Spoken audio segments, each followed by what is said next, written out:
Yo.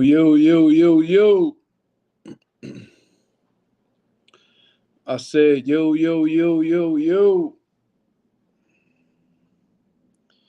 My name is Marcus Rosa, a.k.a.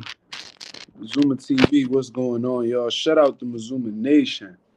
Shout out to the Mazuma Mob. We in the building as always, man. What's going on, y'all?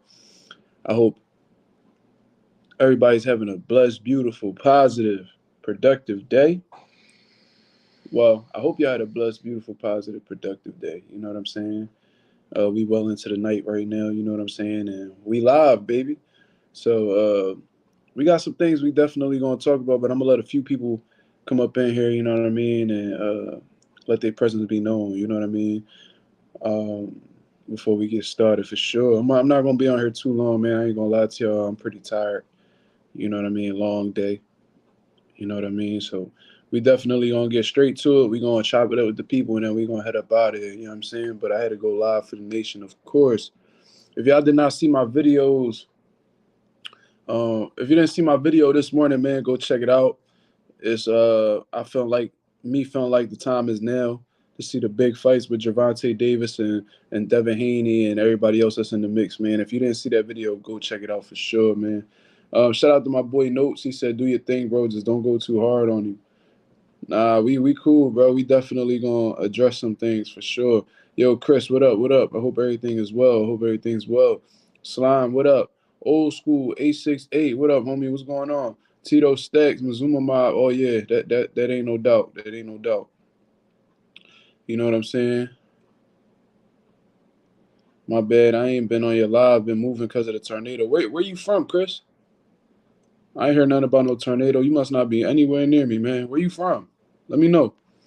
But God Petit said I heard Tank will be back in March against the Rio versus Lil Beehive winner. I hope that's false. You know what I'm saying? But we definitely gonna get into that, man. We definitely gonna speak on Gervonta Davis and exactly what's going on with him. Oh, okay, you from Tennessee? Oh, all right, cool, man. I hope everything is well with you and your family, man. I hope that tornado didn't affect you too heavily, and God willing, you guys avoid that situation altogether. You see Chris Colbert calling him out? Yeah, I did.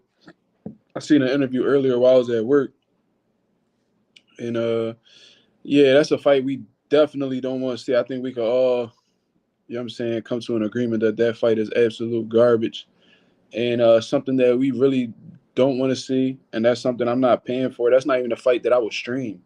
You know what I'm saying? But um, let's get into it, man. Let's get into it. We got 15 people in the building, man. Hit the like button as soon as you come in. It is very well appreciated. You know what I'm saying? There's a few things we definitely going to talk about. We good. My boxing gym, I think, got hit. Yo, I'm sorry to hear that, man. I'm real sorry to hear that. You know what I'm saying? Hopefully that's not the case, and if it is, um, hopefully y'all able to restore that gym and get boxing back into y'all community. You know what I mean? I really hope so. That's unfortunate.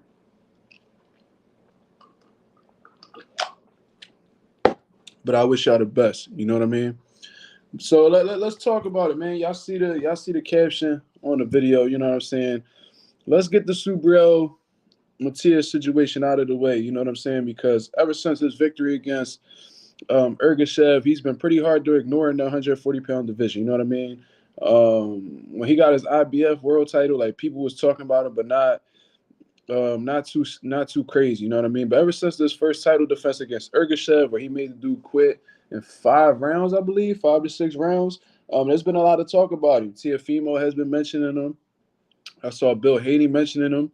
And I've seen other fighters mention him as well. I've heard Regis mention his name or anything like that, but it doesn't seem like anybody at this particular time is seriously considering fighting Subriel Matias. You know what I'm saying?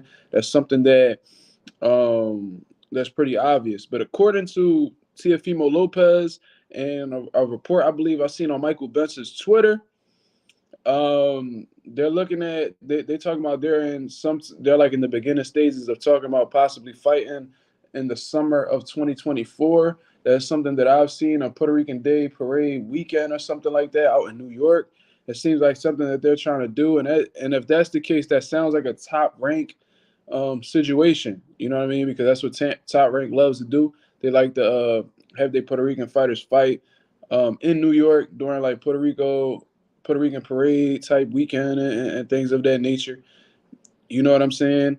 Um, Anonymous says feed Jose Ramirez to Regis. Yeah, he definitely needs to because Jose Ramirez has been avoiding Regis for a good amount of time now. So, yeah, I think that's a good fight. That's a fight. That's a good fight. You know what I'm saying? But anyways, so it sounds like Teofimo may be actually interested in the Matias fight. You know what I mean? But there's guys like Eddie Hearn out here that says that Teofimo might outprice himself. You know what I mean? He has a strong. He has like a he's delusional about exactly how much he's worth and what he brings to the table. You know what I mean? He said boxing don't pay that much and things of that nature. But at the same time, he thinks he deserves to be paid like some type of pay-per-view star or pay-per-view king or something like that. And it's just not going to work like that, Teofimo, because even though you've beaten guys like Lomachenko and Josh Taylor and Richard Comey, you beat some credible guys. You had some spectacular performances, but you've also taking a loss that you never avenged. And then on top of that, you look mediocre in your fight before the Josh Taylor fight. You know what I'm saying? That don't got nothing to do with you being a pay-per-view star, but it's just to let you know that you got this. You making it seem like you're this big star, but you've laid eggs against low-tier opposition. You know what I mean?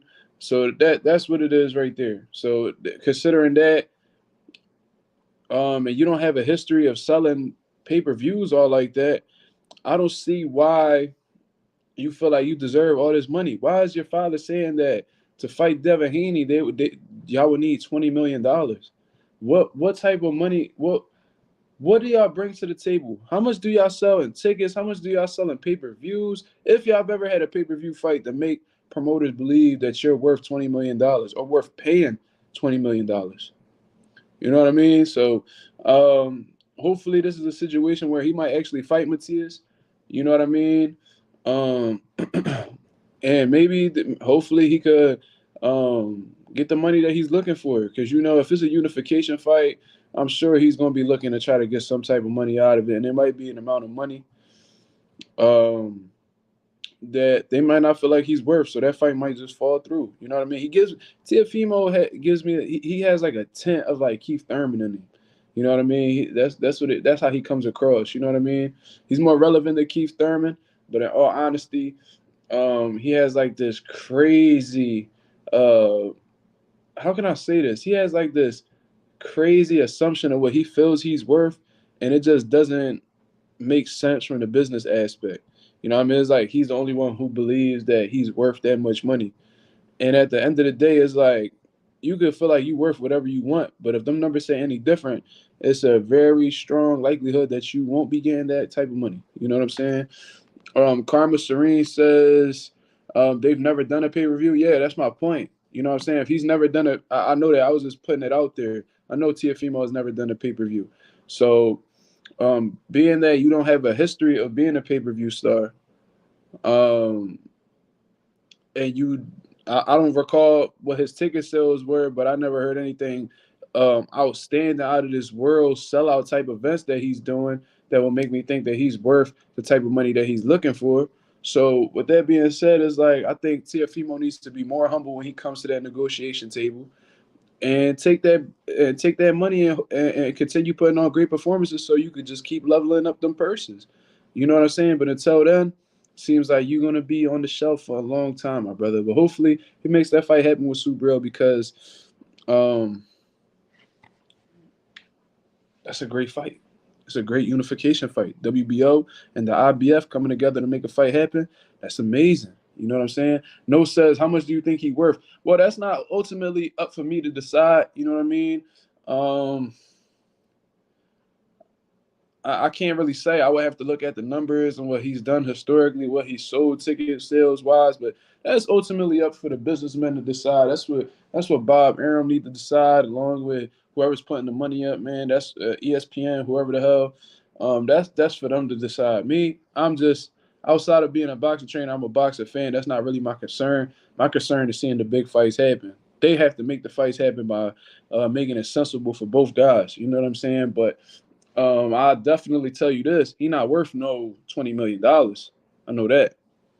I can tell you that much. I don't know what Bob Arum and them know, but I tell you what, he ain't worth no $20 million. He not worth 10 if we keeping it a buck. You know what I'm saying? But hopefully they figure that out. That's a great fight. Subriel versus Teofimo. That's a great fight.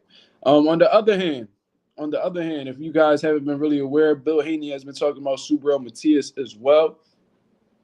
And he did an interview with Marcos Villegas, I believe, with Fight Hub TV. And he has said something along the lines of him reaching out to somebody to make the Subriel Matias fight happen. And somehow Subriel Matias was looking for $4 million to face Devin Haney. Now, as soon as I heard that, I knew it was absolute BS. And it wasn't because of the $4 million request, because I don't know what type of money Subriel is asking for at the end of the day. But what I do know is that he never did business with Peter Kahn. You know what I'm saying? Like, I've seen Peter Kahn do business with Henry LeBron and people of that nature when I was looking through his box rec, but Subriel was nowhere in sight. You know what I mean? So Peter Kahn does not do business with Subriel. So I don't understand Bill Haney talking about that he spoke to Peter Kahn and was talking about Subriel Matias and possibly fighting him and things of that nature. If you're asking me, I think Bill Haney got caught up in a lie. You know what I'm saying? Because I don't see how Peter Kahn would even bring up the idea of Subriel even calling Bill Haney to speak on Subriel facing Devin Haney. That don't even make any type of sense. That's like Eddie Hearn talking to me about the possibility of my fighter fighting somebody Gervonta Davis. You know what I'm saying? Why would Eddie Hearn call me about trying to offer me a fight with Gervonta Davis? You don't work with Gervonta Davis. You can't make an offer for him. You know what I'm saying? So to hear Bill Haney say that Peter Kahn was talking to him about Subriel Matias and him wanting $4 million, that really don't make any type of sense, bro.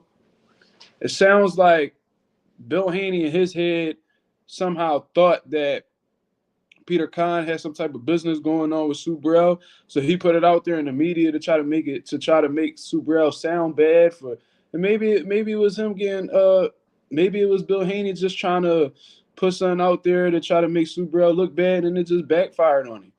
You know what I'm saying? That's what it come across to me. He was like, let me say this about Subriel so people could criticize him and make it seem like he's ducking Devin when he's when he really isn't type situation. You know what I mean? This shit don't really make sense to me, bro. Peter Kahn has nothing to do with Subriel. Subriel is with Fresh Productions with Juan Ivan Overango. You know what I mean? And there's only two people that you could talk to Subriel Matias about possibly making a fight with him. It's his promoter and his manager. If it ain't either one of them, it's not a valid person to be talking to on the business side. So I don't know exactly where Bill Haney was coming from with that, bro. It just sounded like he got caught capping. Sound like he got caught up in some of the lies that he be spewing out to the media. That's just me personally, but he just looked dumb at the end of the day. That's what I think.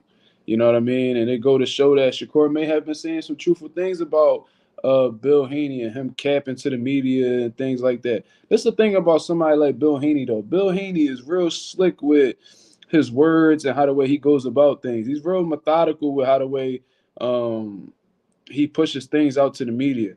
You know what I'm saying? And I think he tried to get one off of Subriel, and it just backfired. He got caught in a lie. You know what I'm saying? He got caught up in spewing out some false information. And hopefully, from what I've seen in the interview, Subriel was like, yo, don't be talking shit, bro, because you don't even know what the fuck you talking about. Because for real, Peter Kahn don't got nothing to do with me. If you want to make a fight happen, you got to call these people right here, and left the number on the post. And apparently Bill Haney said that he had reached out to Subriel Matias' team or whatever. And they said within a couple of days they'll be able to give him a price tag. You know what I'm saying? On exactly how much Subriel wants. So let's see, man. Either one of those fights with Subriel Matias will be phenomenal. That's a phenomenal fight. Haney versus Matias is a phenomenal fight. And Subriel versus Teofimo is a hell of a fight as well. So either one that gets made will be dope for the sport of boxing. So I guess Subriel is going to go towards whichever dollar sign, whichever one come with a heavier bag. You know what I mean? Because either way, it's a unification fight. If he fights Teofimo, it's going to be for the WBO and the IBF. If Subriel fights Haney, it's for the IBF and the WBC. So you can't go wrong either way. You know what I'm saying? So I guess he's just gonna go wherever the bag is at, wherever the biggest bag is at. So hopefully Subriel gets that opportunity as well deserved, man. And it gives him an opportunity to really cement himself in the 140-pound division and the boxing world, period. You know what I'm saying? But that's pretty much my whole take on that situation. Seems like both of them guys are interested in fighting Subriel, or at least that's what they're saying through the media. You know what I'm saying? So, well, we just have to wait to see. We still have to wait and see. Tito said Roelly holds the WBA, correct? Yeah, from what I understand, yeah. Yeah, that's from what I understand. I think he's considered a champion of recess right now, though, because of his injury. Last time I checked, I don't know exactly how that's going, but I think Barroso and O'Hara Davies are gonna fight for the belt. That's what it sounds like. I don't know exactly what the update is on that. I don't know. If he fights Tio, he gets a chance for the Ring magazine too. Yeah, I'm aware of that belt, but we don't really talk about it like that. You know what I'm saying? When we talk about Undisputed, we don't bring up the Ring magazine belt. We bring up WBO, WBA, WBC, IBF. You know what I mean? But that's a cool belt too. I don't know exactly what the injury was with Roelly, bro. I couldn't even tell you. He just reported to the WBA that he had an injury. The WBA was looking for some type of documentation to prove that he was injured. I don't know if that documentation ever came to light, but maybe it did because they made Roelly champion in recess. So who knows? You know what I mean? I don't know. I have no clue. Roelly was trying to make fun of Regis for the performance Regis will put for Regis' performance. For the performance, Regis will put Roelly in a coffin. Yo, that's the thing about Roelly though. Roelly isn't the smartest dude. You know what I'm saying? He's not a smart man at all. You would think because he just came off of that horrible performance against Barroso that he will really pretty much humble himself and try to come back to have a great performance. But he's trying to tear people down for their performances as if he didn't just have a horrible one and had a premature stoppage at that. I think Regis will give Roelly everything he's looking for. I think that's a tough fight for Roelly. You know what I mean? And somebody getting clipped in that John. Somebody definitely getting clipped if both of them dudes fight. Yep, Roelly the last to talk. My grandpa was whooping on him. Yeah, exactly. Exactly. You know what I'm saying? When Earl Spence said that about Roelly, that was the most factual statement ever. You know what I mean? But let's move on to this whole situation because this is something that I really wanted to talk about. You know what I mean? Me and the group. Shout out to everybody that's in the group on my was on the YouTube group chat on Instagram, man. You know what I'm saying? We had a good little dialogue going back and forth. I think a lot of people hear me talk like in these audio messages and think that I'm attacking them or I'm doing anything like that, bro. I just so happen to be extremely passionate about the sport of boxing. Um, and at times I could come off as being emotional, whatever the situation is. Regardless, bro, I'm coming from a good place. You know what I mean? I'm not attacking anybody. And I just want to see the best fights happen, bro. You know what I'm saying? And there's a lot of situations that's going on in boxing right now that we aren't that boxing fans are being disserviced. You know what I mean? We're not really getting what we truly deserve. You know what I mean? 2023 was a phenomenal year. Let's not get it wrong. We got the Ryans versus the Tanks. We got the Benavides against the Plant. We got the Buds versus Spence. We got some great fights. The Canelo versus Jamel, prior to the actual fight unfolding, it was a great fight for us to look forward to seeing. Um, you know what I mean? So 2023 has blessed us with some amazing fights. However, there's still more work that needs to be done, and we should not be completely satisfied because we had one great year. You know what I'm saying? Tesla says your heart is in Mazuma TV. Absolutely, it's always been. You know what I'm saying? There's been a lot of hurt along the way, but you know what I mean? Just like Mike Tyson said, he said boxing to break your heart every time. I've been through my fair amount of heartbreak in the sport of boxing, bro. You know what I mean? But my heart is definitely in it nonetheless, whether it's broken it or not. You know what I mean? But let's talk about exactly what's going on into 2024. You know what I mean? I put out a video earlier talking about the time is now. Gervonta Davis versus Devin Haney should be a fight that happens in 2024 ASAP, pretty much. You know what I'm saying? And I don't exactly remember what the comments had said, but for the most part, it seemed like a lot of people agreed with me. However, there was other people in the comments that I do remember that was saying things along the lines of, yeah, we would like to see that fight, but let's not take our foot off of Canelo Alvarez's neck. Now, I was kind of confused by that because what I was talking about had nothing to do with Canelo Alvarez. Another reason why I had been confused is because we could apply pressure for this fight to happen, being Devin and Tank, while simultaneously keeping our foot on Canelo neck to fight David Benavidez. We could demand more than one fight to happen and apply pressure in both areas. You know what I'm saying? There's a lot of fights that need to happen. You know what I mean? Bivol and Better Beef. I think we should be applying pressure for that fight to happen. Like I said, Canelo Benavidez. We need to really step on that. I think that we should be applying pressure for a lot of these fights to happen. Boots, Crawford, Jermell, all Tim Zoo in the mix of that whole situation. There's a lot of fights that we need to be really looking at. Wilder AJ, that's another good one. Slime, I appreciate that. You know what I'm saying? So I don't understand why, if I'm demanding this fight to happen, if I'm really demanding as a boxing fan to want to see Devin Haney versus Gervonta Davis, why are we talking about Canelo Alvarez and Benavidez? That's completely irrelevant. We're strictly talking about this fight right here. Why do we need to lay off of Gervonta Davis and be more concerned with Canelo Alvarez? We can worry about both dudes at the same time and get them to both fight who we want to see them fight. You know what I'm saying? There is such thing as multitasking. You know what I'm saying? We don't focus on one thing at a time as boxing fans. Sometimes we watching a DAZN fight on here and a top rank fight on the TV. You know what I'm saying? So it's a lot of multitasking that we do. You know what I mean? We don't need to solely focus on one thing at a time. You know what I mean? That's what I'm trying to say. So I ain't gonna lie to you, man. I feel like a lot of people really been saying them type comments because a lot of people don't really like the pressure that's being placed on Gervonta Davis right now, bro. I'm not gonna lie to you. And like I told everybody else, I told everybody in the group chat, man. I said I might come off as somebody who might not like Gervonta Davis, or you know what I mean, people might call me a hater. It is what it is, bro. You're not gonna satisfy everybody. If this ruffles some feathers, it is what it is. You entitled to your opinion, just like I am at the end of the day. However, look at this right here. This is exactly what I was talking about. Tank and Devin are no longer in the same weight division. There should be no catch weight or rehydration clauses. This is what a lot of people fail to understand. You know what I'm saying? Okay, they're not in the same weight class. However, Gervonta Davis has fought at 140 pounds before. You know what I'm saying? I don't understand why people are acting like this did not happen. You know what I mean? Like he fought Mario Barrios at 140 pounds. Not only did he fight at 140 pounds, he had a version, I believe, of the WBA title at 140 pounds. You know what I'm saying? So with that being said, not only did he have experience there, but he was a champion there.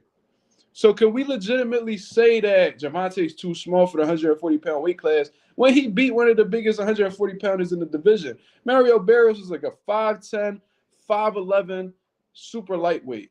You know what I'm saying? We can't ignore that this happened, bro. Old school 868 says with a rehydration clause. Regardless of the fact, what did Gervonta Davis weigh in when he fought Mario Barrios? How much did he weigh? Did he weigh 130? Did he weigh 135? Did he weigh 140 pounds?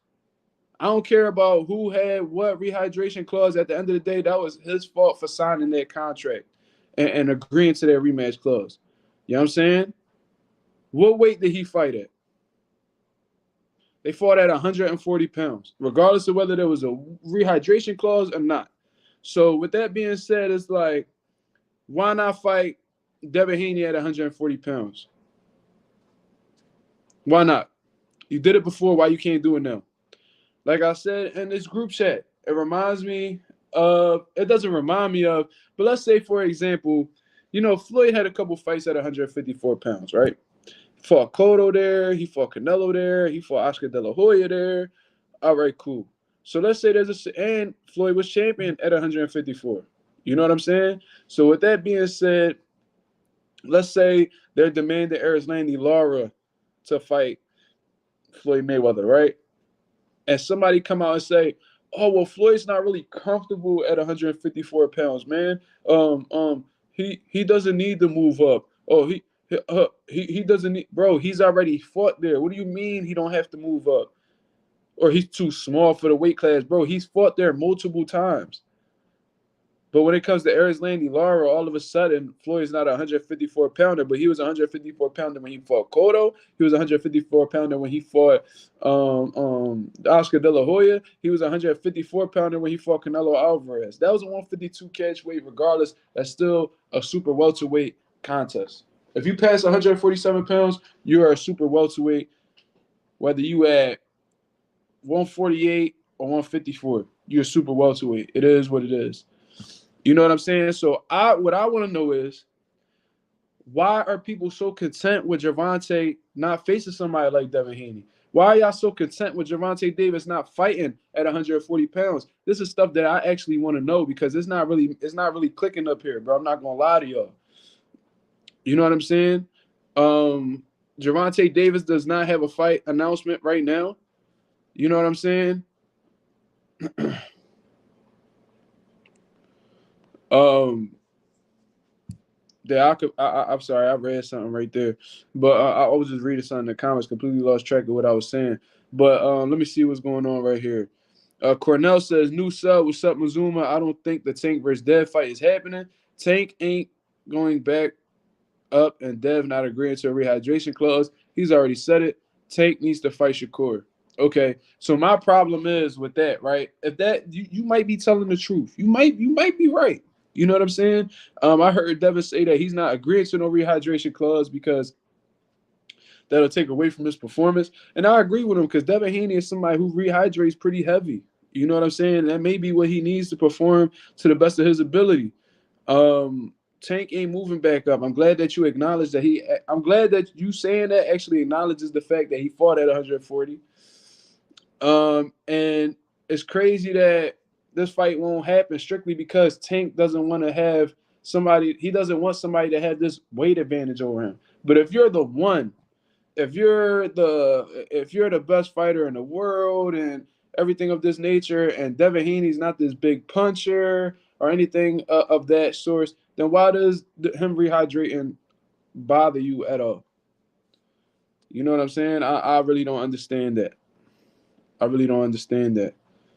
It says it's time for Tank to step up. He knows Devin is a threat. Of course, all them dudes, let's not get it wrong, man. It's not specifically Devin. All them dudes that's at the elite level, especially at 140 pounds, is a threat to Gervonta Davis. Anybody at a high level is a threat for anybody. You know what I mean? They're all threats for each other. And nobody is unbeatable.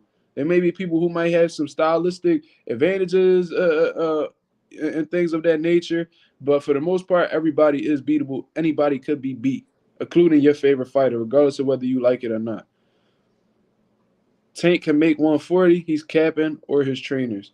Well, he's done it before.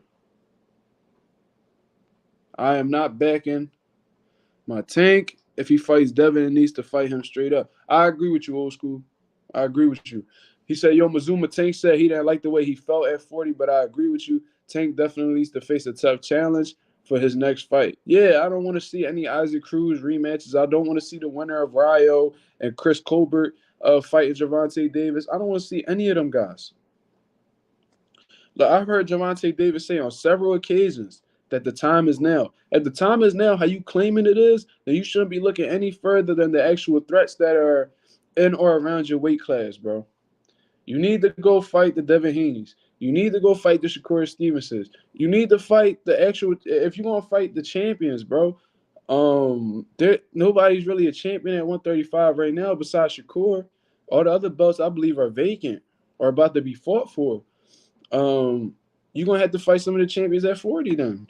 Regardless of whether you're saying you felt good there or not, bro, you fought you chose to fight in the weight class, and you got a knockout in that weight class, and you became a champion in that weight class. So you're going to just go on to say that, oh, I'm not going to fight Devin Haney at 140 because I don't feel good at that weight. Okay, well, Devin Haney didn't feel good at 35, so he moved up. So what's the problem? What's the problem? Okay, you don't feel good at 40. Devin don't feel good at 35. So is this fight going to happen or not?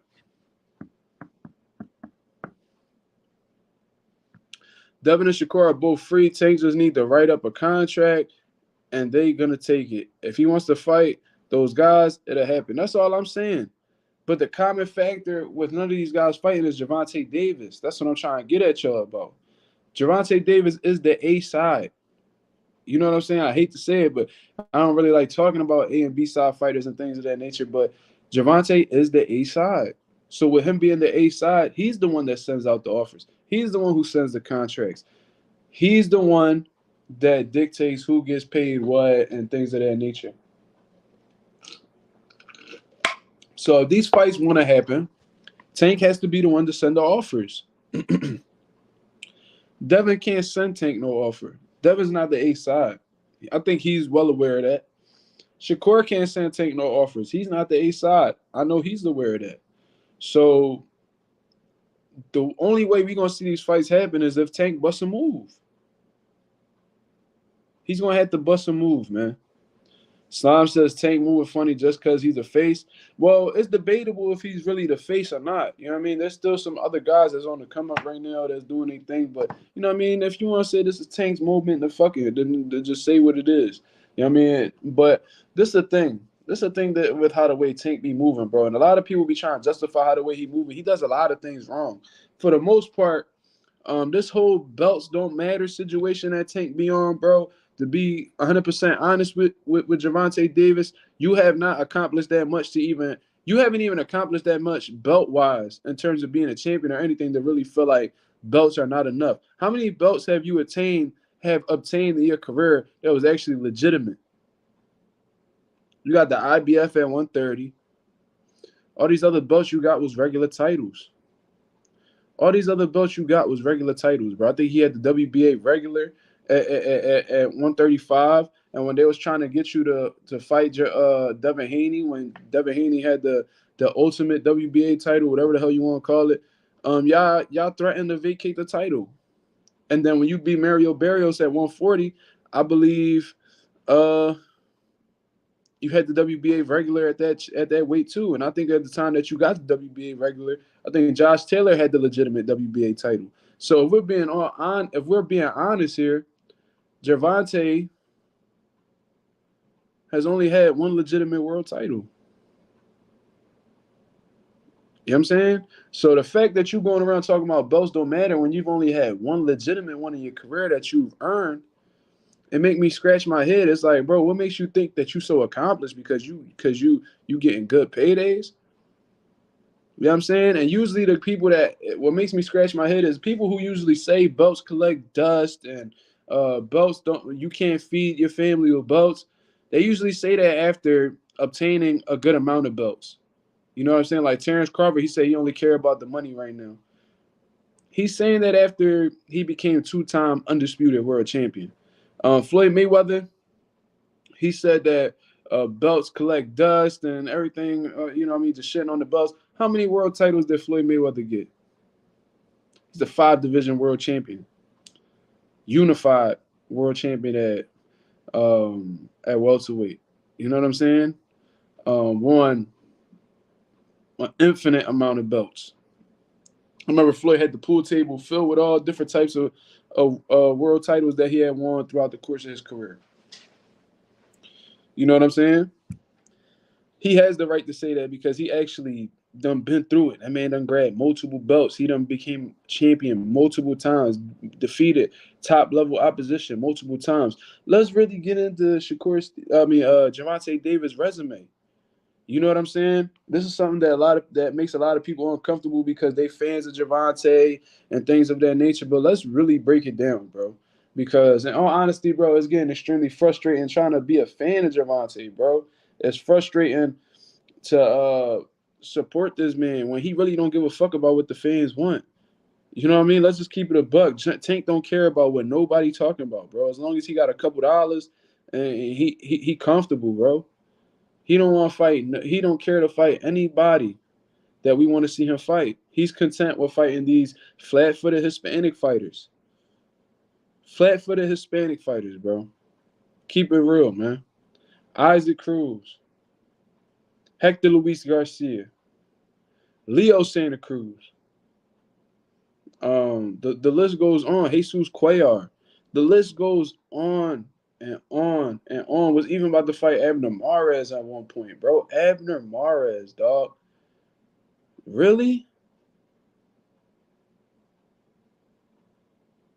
So at this point in time, it's like, bro, Gervonta Davis, bro, how could you be a fan of this man when he don't cater to you? As boxer fans, we should support boxers that actually want to give you the best fights possible. I understand that Gervonta is a phenomenal talent, a generational talent.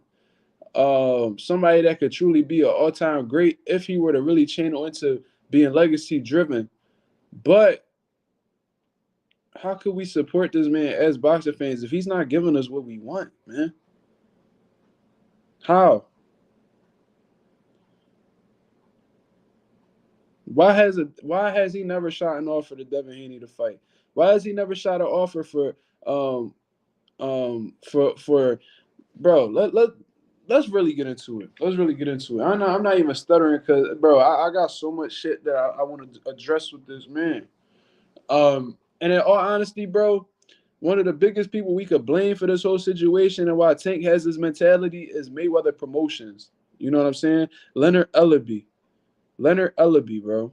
Leonard Ellaby is one of the main reasons why Gervonta Davis shares this mentality where he just feels like it's all about the money and it really don't matter what the fans think. Like I've heard Leonard Ellaby say, if you don't want to see this fight, if you don't care about this fight, don't watch it. You know what I'm saying?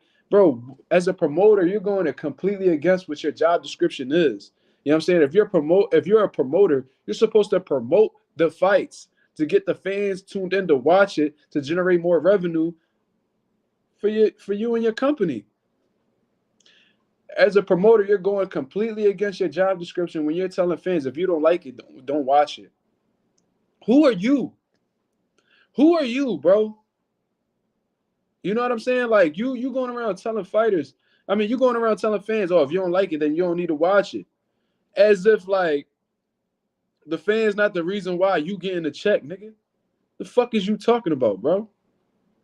What you mean? It don't matter what the fans say at the end of the day, bro. All that matters is what the fans say at the end of the day, because if they're not buying no tickets, you're not getting paid. Them networks not going to cut you no checks if they don't see no fans tuned in. You think they just going to give you free money, bro? Do you understand how the business of boxing works? Let's keep it a buck, bro. Leonard Ellaby only got where he was because he was Floyd Little groupie for well over 2 decades. Let's keep it a buck. Before Leonard Ellaby was the CEO of Mayweather Promotions, he was carrying around Floyd's spit bucket and his towels and all that. You know what I'm saying? Rubbing Floyd's chest with Vaseline when he was in the corner for the last 30 seconds. You know what I'm saying? Giving him a neck massage before he got up off the stool. That's what Leonard Ellaby was doing before he became a promoter, became the CEO of Mayweather Promotions. That's what he was doing. You know what I'm saying? And all of a sudden, you know what I'm saying, you put these little tight-ass 3-piece dresses on with that little I ain't even gonna disrespect that man like that. You know what I'm saying? Nah, as a matter of fact, yeah, we gonna go there, bro. I don't care if this don't get monetized. You know what I'm saying? If you support what I'm saying, man, you can leave me a little $2 super chat. It is what it is. You know what I'm saying? But what I'm gonna tell you is, bro, Leonard Ellaby be sitting up there with them tight-ass suits on, you know what I'm saying, with them pointy-ass Dominican shoes, with them passion fruit tinted ass glasses, with that fat ass nose, talking about but what does he bring to the table? But Leonard, shut your dumb ass up, bro. That shit that you talking could be so easily countered. You know what I'm saying? You in the boxing world, right? A lot of the shit that you be leading with could get countered because you saying that Devin Haney doesn't bring anything to the table. He don't sell no tickets. As far as I'm concerned, bro, Devin Haney sell more than Hector Luis Garcia. As far as I'm concerned, Devin Haney sold more than Mario Barrios. Maybe I'm tripping. Has Mario Barrios sold out an arena? He from San Antonio. Has he sold out an arena in San Antonio? Has he ever led a pay-per-view event?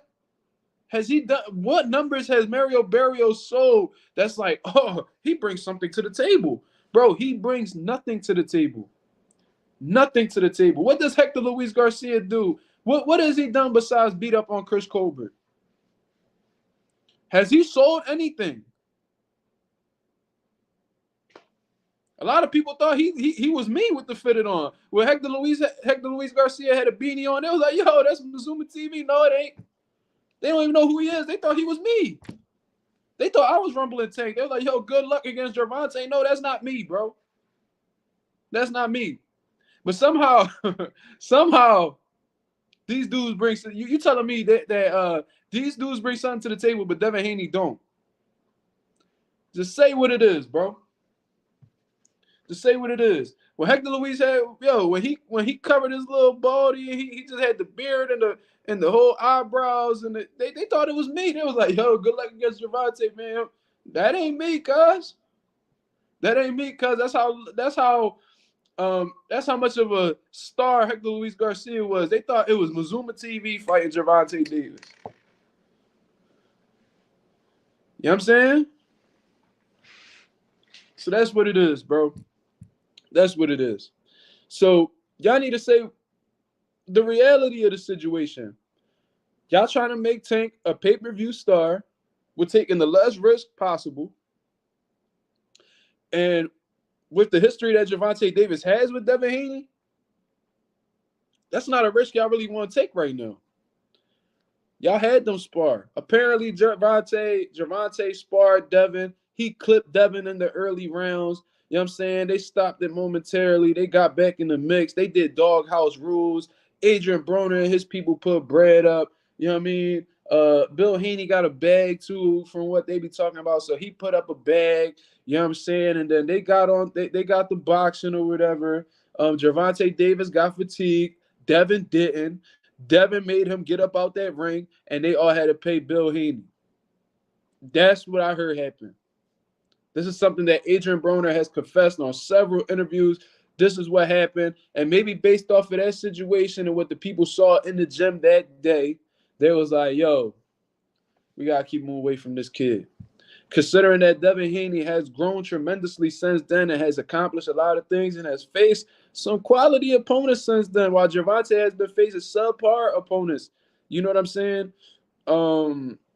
They may feel like Devin Haney may be too big of a risk at this point in time. Yo, we got 22 people in the building, man. Hit the like button as soon as you come in. It is very much appreciated. You know what I'm saying? Now, if you asking me who wins between Devin and Gervonta, I might lean a little bit towards Gervonta. I don't know. I have to really sit there and watch some film and see how these dudes, you know what I'm saying, how they perform against certain styles and things of that nature. But it seems like Mayweather Promotions, they don't really believe in Tank all like that, believe it or not.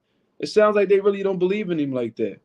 Because in all honesty, bro, it's a certain style that Mayweather Promotions has been avoided for Gervonta Davis. And it seems to be slick boxers, athletic boxers.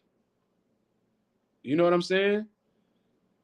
It seems like they avoid athletic, slick boxers. For example, when Gervonta Davis was at 130 pounds, when he was at 130 pounds, there was a big talk when he got the IBF title. Yo, shout out to Anonymous with that $5 super chat, man. You know what I'm saying?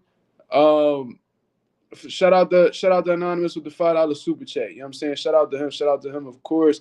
Chris with the $1.99 super chat. He said wilding out. Nah, for sure. We just keeping it a buck. Southpaw with the $10 super chat. He said Mark hyping this up. He not hating on Tank. Absolutely not. I'm not hating on Tank. Because at the end of the day, like I said, I favor Gervonta to beat a lot of these dudes. You know what I'm saying? I beat him to beat a lot of these dudes, but I'm not going to ignore what's happening at the same time. You know what I mean? Now, And I blame this all on Leonard Ellerbe and Mayweather Promotions, bro. I'm not gonna lie to you because Gervonta a fighter at the end of the day. He's a fighter at the end of the day. So if they tell him, you know what I mean, they'd be like, yo, we gonna take what you think about this fight right here. We think you in a great position to actually beat this type dude. Gervonta will fight him. I genuinely believe that Tank will fight these dudes. I think he has the heart where he will take the chance and he genuinely believes himself against anybody. This is not me calling him any type of turkey or anything like that. I think that he's just content with how the way Leonard Ellerbe moved him in his career. You know what I mean? And as far as I'm concerned, I believe that Gervonta Davis is no longer signed with Mayweather Promotions, but I still think that he uses Leonard Ellerbe and Mayweather Promotions to conduct his business. That's what I genuinely believe. I just think that he's a free agent. He can move wherever he wants, but he still uses them for business purposes. You know what I mean? That's what I think is going on. He could have resigned. I'm not sure. But let's go back to when Tank was at 130 pounds. You know what I'm saying? Tank ain't scared of nobody. I never said that. I never said that. So I don't know who told you that because I never said that. You know what I'm saying? But what I was saying was at 130 pounds, there was a lot of hype behind, especially when Gervonta won that IBF off Pedraza. My favorite performance. Okay, you say you agreeing with? Yeah. I'm just clarifying because I don't want nobody on here thinking that I'm shitting on Tank or anything like that. But it is frustrating seeing how the way Tank's career is unfolding. I'm not gonna lie to you. You know what I'm saying? A lot of it is disappointing, and I think that he could have did so much more. I think that he could have made a lot more statements in terms of who he's fought, his resume overall. You know what I'm saying? But back to what I was saying about him being at 130 pounds. When he came off of my favorite performance from him against Jose Pedraza, he becomes the IBF super featherweight champion of the world. You know what I'm saying? And that's back when Lomachenko, I guess, was doing his thing at 130 pounds, dominating. There was a huge discussion between a possibility of him fighting Vasyl Lomachenko. Now, stylistically, I think Tank would have did really well against Lomachenko because we seen Lomachenko.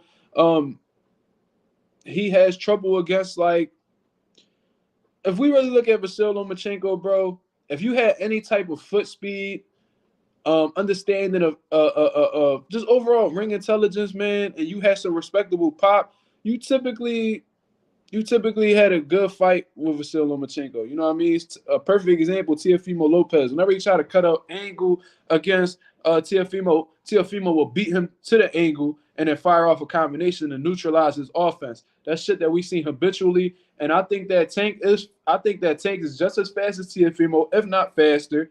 And I think that there's only so many times you could do something against Tank until he adjusts. You know what I'm saying? When we watched Leo Santa Cruz throw multiple right hands, he threw like 3 of them. Then he slipped over and shot the uppercut when he attempted to fire off again. Same thing with Ryan Garcia. He threw multiple left hooks, just throwing the same punch over and over. He adjusted and capitalized and got the knockdown shortly afterwards. You know what I mean? I think that Tank would have done very well against Vasyl Lomachenko at 130 pounds. Not gonna lie to you, might have hurt him, might have dropped him, might have stopped him. That's my personal opinion. You know what I'm saying? That's my personal opinion. Yo, shout out to my pop for the $20 super chat, man. I really appreciate that. He says, keep talking your shit. Bro, you know what I mean? I'm just doing what I need to do. You know what I'm saying? I'm just speaking my piece before I get up out of here. You know what I mean? They were speaking about the potential of him fighting Vasyl Lomachenko. Tank says nothing. You know what I mean? He was never a really big talker at the time anyway. He just let Floyd do all of the talking. But Floyd just, in my opinion, openly embarrasses the man. Openly embarrasses Gervonta Davis during the interview. He was like, you know what, Tank? It's okay, man. Vasyl Lomachenko is old. You young. You don't gotta rush yourself. You know what I'm saying?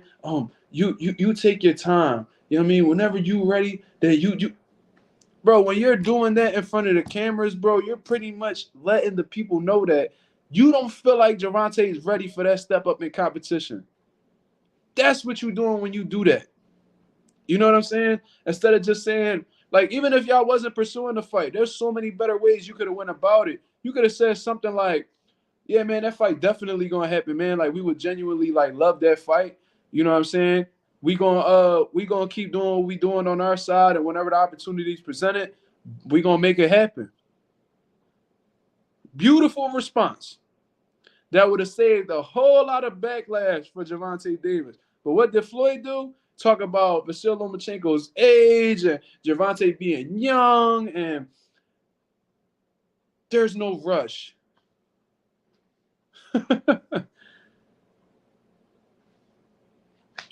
There's no rush.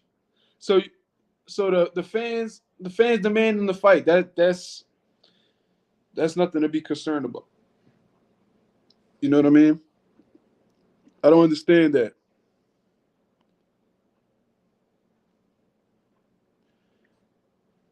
Even with situations where I ain't gonna lie to you. Let's keep it all the way real. And I don't care that this man from Philly or anything like that. When Tevin Farmer got because there was a point in time where Gervonta Davis lost his title. He missed weight on the scale. They took the belt off him. Meanwhile, Tevin Farmer's on the come up. You know what I mean? He won several fights. You know what I mean? Then he went over to Australia and got the IBF title. I forgot who he beat for. I think it was damn, I knew his name too. But regardless, Tevin washed him in Australia, bro. He was a former world champion. I think he won a couple. Yeah, he had won a couple world titles. Billy Dibb. He beat up on Billy Dibb. You know what I'm saying? He beat up on Billy Dibb. And he became the IBF world champion at 130 pounds. So at one point in time, there was a lot of momentum behind Tevin Farmer versus Gervonta Davis, bro. There was a lot of talk about that. A lot of people wanted to see that fight. I remember it was a very popular fight at the time. You know what I'm saying?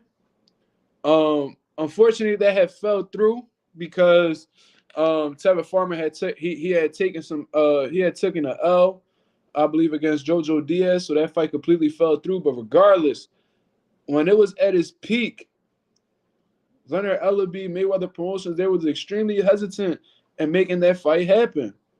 You know what I'm saying? Extremely hesitant in making that fight happen, despite all the call-outs and all the trash talk they had between each other. To this day, Tevin Farmer can't stand. Gervonta can't stand Tevin Farmer. To this day.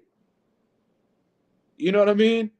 But for some reason, they never made that fight happen when they could have. And I ain't gonna lie to you. I think Tank would have destroyed Tevin Farmer. Tevin Farmer from Philly, I'll keep it a buck. Stylistically, bro, Tank would have washed Tevin Farmer. Washed him.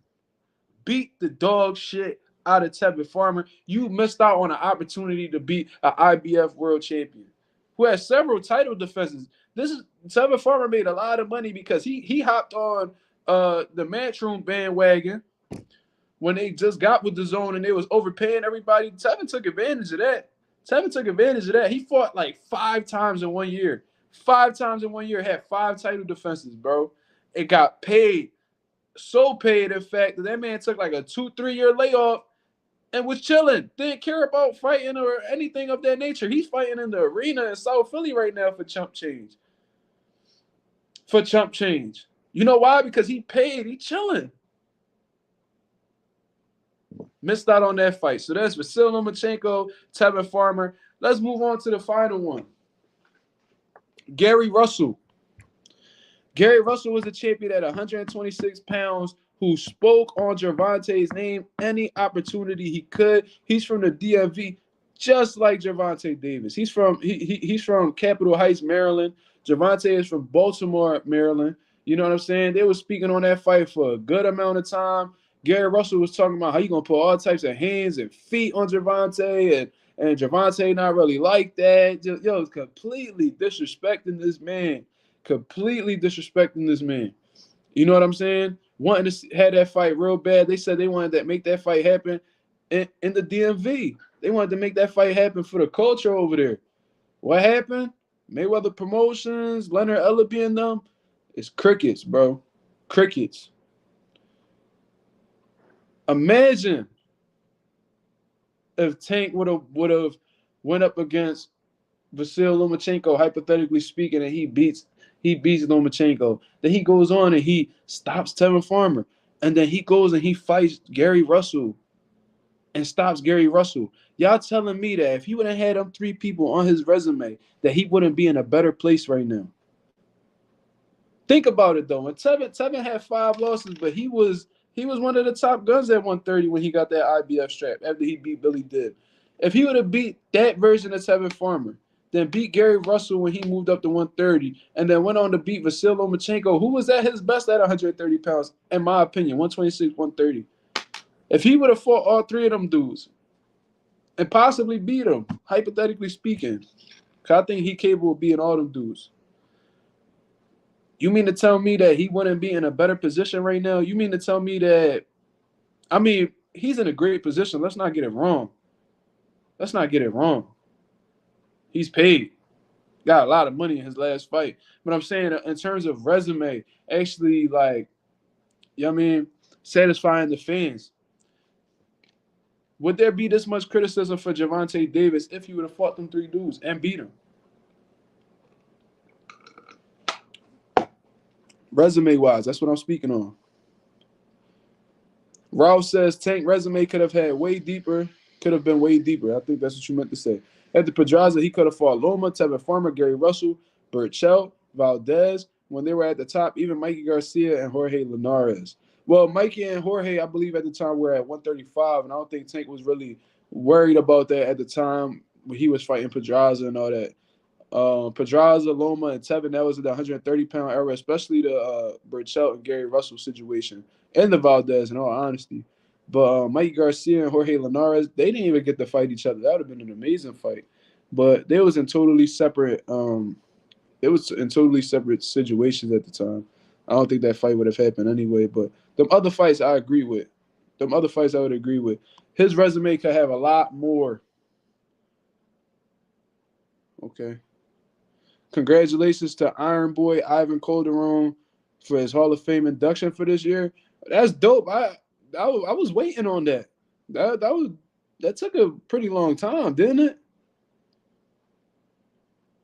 It took a pretty long time for him to get that. It's kind of sad, ain't it? Well, I'm happy he got that, man. Congratulations to Ivan Calderon. If y'all don't know who he is, man, do your Googles, man. Phenomenal fighter. Floyd taught Tank to not worry about the fans. They will never be happy with what you do. So do what you want. I think Tank took that lesson to heart. Yeah, but that mentality you should have after you've proven everything you needed to prove. You know what I'm saying? Like, that's they doing things backwards, bro. Like, that's the mentality you need to have after you've done enough where people can't really say anything about you. Like, Mayweather started having that approach after his resume was like all-time great status. After he done beat multiple Hall of Famers, after he beat several world champions, then he adopted that philosophy. You know what I'm saying? But Gervonta, I don't think he's done enough resume-wise to have that type of mentality, man. I think they really tainted that man's mental. You know what I'm saying? But, I mean, Tank a grown man at the end of the day, bro. He could wake up and just do his own thing. And he started in the right path when he decided to be a free agent. But in all honesty, man, I think that he really needs to – he really needs to make the time now to make these big fights happen. There's a lot of money out – Tank like money. There's a lot of money out there for you to make, dog. There's a lot of money out there for you to make. You're leaving a lot of money on the table right now. 18 title defenses at 105, that's insane. That's insane. Whew. That's a hell of a accolade in itself. You got 18 title defenses in any weight class, you a monster. You know how hard it is to hold on to them belts. Michael Moore, Ricky Hatton, Diego Corrales, and Ivan Calderon this year. Not bad. Not bad.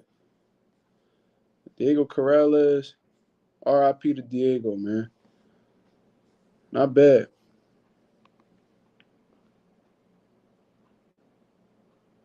Landolfo Delgado versus Haney. Don't nobody want to see that. Come on, man. If y'all need other talking points, we got Clarissa Shields getting knocked down. Oh, man, I'm going to keep that to myself, man. I'm going to keep that one to myself. If y'all know, though. Roy Jones trying to fight Tommy Fury. Yo, man, somebody need to check in on Roy Jones, man. Because that's really concerning. It's really concerning at this point what this man is doing for a couple dollars, man. I hope that man is doing well financially. In all honesty, that's what it all really points out to me. It seemed like Roy need a couple dollars or something, because if it ain't that, and he just fighting for the hell of it, they just need to go ahead and take his privilege to box, bro. I ain't gonna lie to you. You know what I'm saying? Hitchens versus Catterall, that's a hell of a fight. I think that's a great step-up fight for Hitchens to really prove himself at 140. Sonny versus Bam, that's a hell of a fight as well, man. I'm rocking with Bam all the way. That's one of my favorite fighters in the sport of boxing. David Morrell returns. He's returning December 16th, I believe, against Beko. I forgot how to pronounce that dude's name, but that's a solid fight for Morrell. But it really lets you know what they doing Morrell. They still building him up, man. That's why, like, I'm really confused when they be talking about him possibly fighting Canelo and David Benavidez. They still in the building process with this kid, man. They don't want to throw him in there with the dogs just yet. You can tell by who they putting in front of him. You know what I'm saying? Jose Ramirez ducking Tio. Well, Jose Ramirez been ducking a lot of dudes, man. He was ducking for a long time Regis Prograis as well, man. They had lined up him to fight Regis Prograis, and apparently he had pulled out of the whole situation because he had a marriage. Listen, man, I ain't worried. We gonna have to postpone it. If there's a world title on the line with some life-changing money to fight Regis Prograis, listen, baby, you gonna have to fall back, and we gonna have to postpone this marriage. You know what I'm saying? Because I ain't about to miss out on this opportunity and this payday. You know what I'm saying?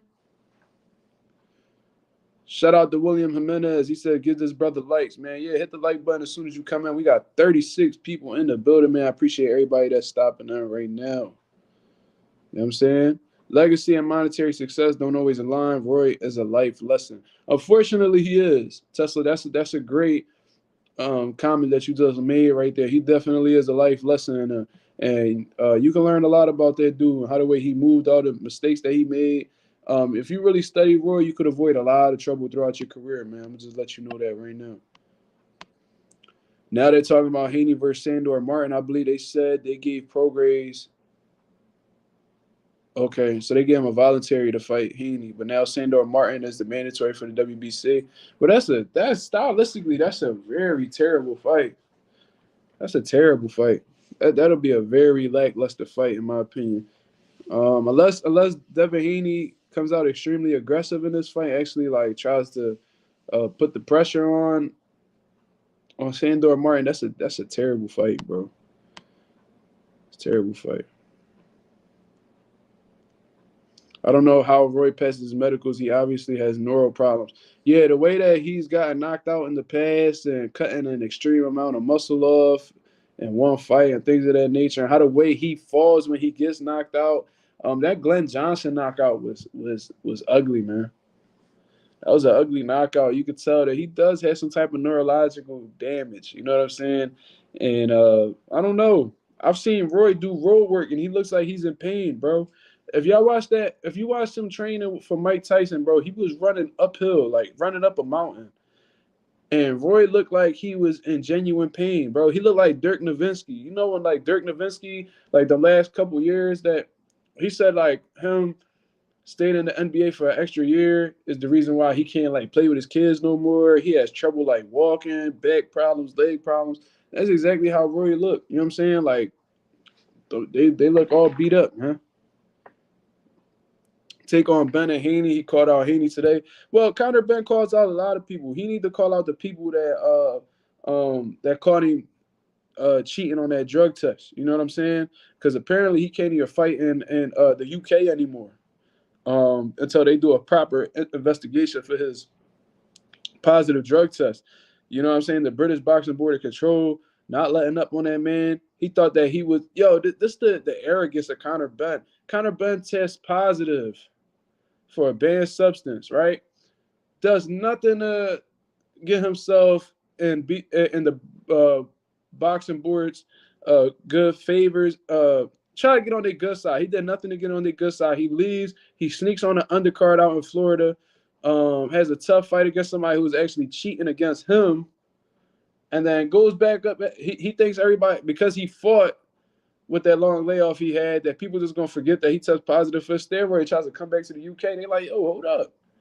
What you think? We forgot that you test positive? No, you gotta go through this process before we could consider you eligible to fight over here.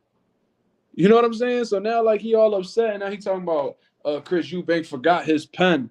No, he didn't. You just not allowed to fight over there, nigga. Fuck is you talking about? Stupid ass.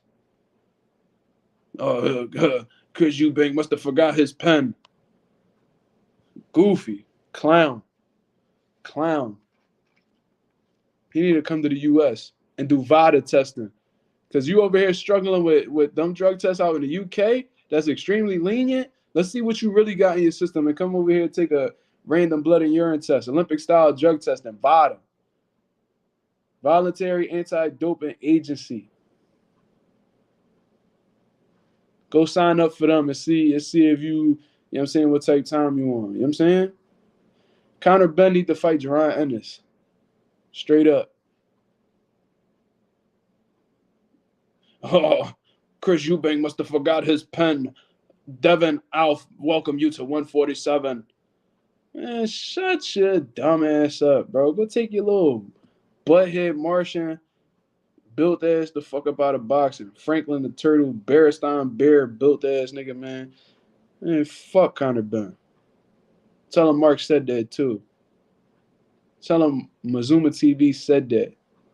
Ho ass.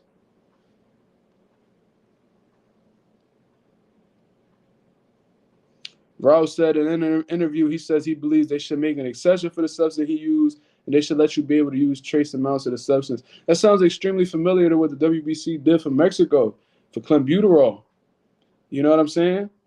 They felt like it should have been that trace substances should be allowed, and they raised like what's that? The levels. They raised the levels of clenbuterol that fighters in Mexico could get away with. And it seems like Conor Benn's trying to get the same thing done out in the UK. No chance. No chance, mate.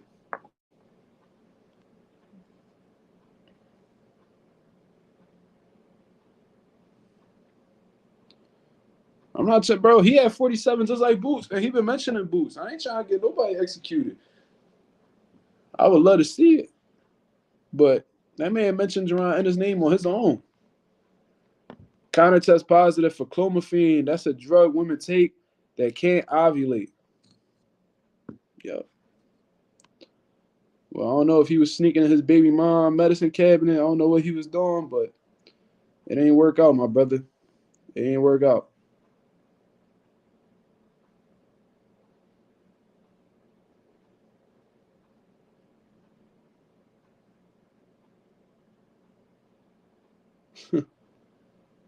Does Bozy want that fight, Mark? Of course he do. I heard him say it on interviews before that they'll fight Conor Benn. He said that multiple times. Boots said it himself that he'll fight Conor Benn. I've never heard Boots say that he wouldn't fight somebody. As a fighter should. He shouldn't never say he wouldn't fight somebody. You know what I'm saying? But I think that's it for the live, man. I think I'm pretty much done for the day, man. I appreciate everybody who left a super chat and show love today, man. Shout out to Pops, man. I love you, man, for coming through and supporting my channel, of course. You know what I mean? I know you're a busy man, so you stopping by and showing love to my channel means a lot to me. Like I said, Dad, I love you very much, man. Shout out to Southpaw for the super chat. Anonymous. Shout out to my boy Chris for the super chat, continuously supporting the channel, man. Like I said, I'm exhausted, man. I'm going to fall back and give me some rest. You know what I mean? And I'm going to come back a better man tomorrow, of course. You know what I'm saying? We got 29 people in the building. If you appreciate the content that I'm giving you guys, man, hit the like button, of course, man. Until then, this is Mazuma TV. Thank you very much for watching. I love you too, Pop. I appreciate you very much, man. I'm going to get up out of here. Y'all have a blessed night. Peace.